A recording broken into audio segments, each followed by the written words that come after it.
When I bought the house in 1986, I was working in the computer industry with a number of folk, and we were all recently out of school, working in the computer industry, making good salaries, realizing that the smart thing to do was to start investing in a piece of property. My name is Rob Howard, R-O-B-H-O-W-A-R-D. I grew up in Michigan, way out in the country, and came to California midway through my life. So I've spent, half my life in Michigan and half my life in California, basically Southern California. So my occupation right now is trying to build community around sustainable living practices. So getting those technologies together mixed with getting people together around them and hopefully getting some sustainability kind of thing. I got involved with them in 1997. The place was relatively established at that point. And Keith has had a relationship with somebody that kind of transformed it from the square box to the, we have an all-native front lawn, and we have, we're really going to start taking on our role as people that tend the earth. And this piece of earth, to me, is truly sacred ground. I bought a house which was the Plain Jane house on the street, which was at the very edge of the comfort zone for commute to work for myself and the folk I was living with at the time. I didn't want to change my roommate situation, but we had to change the physical house. So it was an opportunity for me to buy a house. I bought a house. And as such, I've always lived in community. I've always had a community of people here. It's varied in size from just two of us to, I think there's 6 of us here right now. Over the years, I saw great artists come here and have art classes here. I've seen great transformation in the people that consistently come over the years. And this house used to, we call it the Scenic House now, but it was really called Keith and Bob's house. And there was a lot of Keith and Bob, and really the whole communication about this place. When people come in, be like, here's what we do here. And in the process of transforming the yard, I've always thought that irrigating a garden was a silly thing to do. And I can understand using the water to grow food, and that makes sense.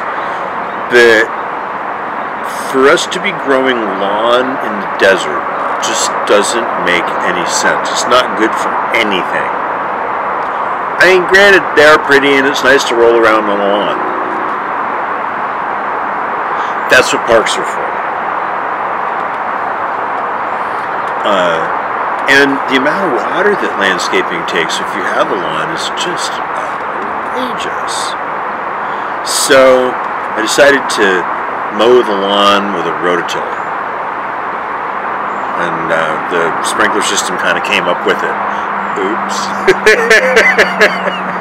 Bob was very interested in making sure that we did an all-native section so we could apply to the Nature Conservancy for a certified wildlife habitat.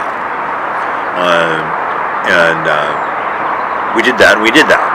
And we have that. And then our backyard is a gray water system where, there are 3 of us here that regularly shower outdoors, and we use, shampoos and soaps that will go into our earth well, and we grow flowers and plants that produce food and an ecosystem. If you take a closer look around here, you'll see just every layer of insects and birds and bees and different types of birds and the different habitats that we've created for them that are beautiful, sustainable, And that's part of our objective is to be part of our environment, is to be in our environment, not dominate our environment, be in our environment, encourage our environment. The various neighborhood would somehow give the house a name, and the fact that we're on Leucadia Scenic Court gave this name became Scenic House. Over the period of 30 years, we've kind of developed a brand based on the work of Bob Naniga, the notion of building a sustainable living space, and more challenging within an urban setting, seems to be what we're up to. Again, I'm not sure at this point exactly what it is we're up to, but we seem to be up to something. And driving phrases are sustainability and how do you get there? Current projects, the notion of an aquaponics farm, a simple aquaponics farm,